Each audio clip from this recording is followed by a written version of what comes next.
ഇനി നമുക്ക് കൂട്ടുകറി എങ്ങനെ ഉണ്ടാക്കാൻ നോക്കാം. ആദ്യം നമ്മൾ കായും ചേനയും കൂടിയിട്ട് കുറച്ച് ഉപ്പ്, കുരുമുളക്, മഞ്ഞൾപ്പൊടി, മുളക് പൊടി ഇട്ട് വേവിച്ചെടുക്കുക. 3/4 ഭാഗം വെന്തിട്ടാകുമ്പോൾ നമ്മൾ വേവിച്ച കടലയും കൂടി ചേർത്ത് കൊടുക്കണം. പിന്നെ നമ്മൾ അരപ്പ് റെഡിയാക്കണം, അതുപോലെ തന്നെ തേങ്ങ വറക്കാനും റെഡിയാക്കണം. അതുകൊണ്ട് തന്നെ ഇപ്പോൾ ഒരു തേങ്ങ എടുക്കുകയാണെങ്കിൽ അതിൻ്റെ 3/4 ഭാഗം വറക്കാൻ വേണ്ടിയിട്ടും 1/4 ഭാഗം അരപ്പിനും മാത്രം റെഡിയാക്കിയാൽ മതി.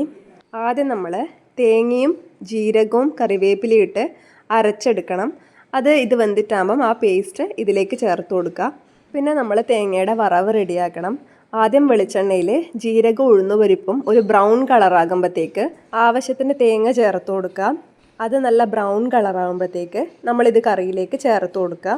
പിന്നെ നമ്മൾ ആവശ്യത്തിന് കറിവേപ്പിലയും വെളിച്ചെണ്ണയും കൂടി ചേർത്ത് കൊടുക്കുക. ഇവിടെ ഞാൻ കഷ്ണം വേവിക്കുമ്പോൾ ആദ്യം തന്നെ മസാലകളൊക്കെ ചേർത്ത് കൊടുക്കാൻ വിട്ടുപോയി. അതുകൊണ്ടാണ് ആ നിറത്തിനൊരു ഭംഗി കിട്ടാത്തത്. അപ്പോൾ നിങ്ങൾ ആദ്യം തന്നെ അത് ചേർത്ത് കൊടുക്കണം. അപ്പോൾ ഇന്നത്രയൊക്കെ ഉള്ളൂ. ബൈ.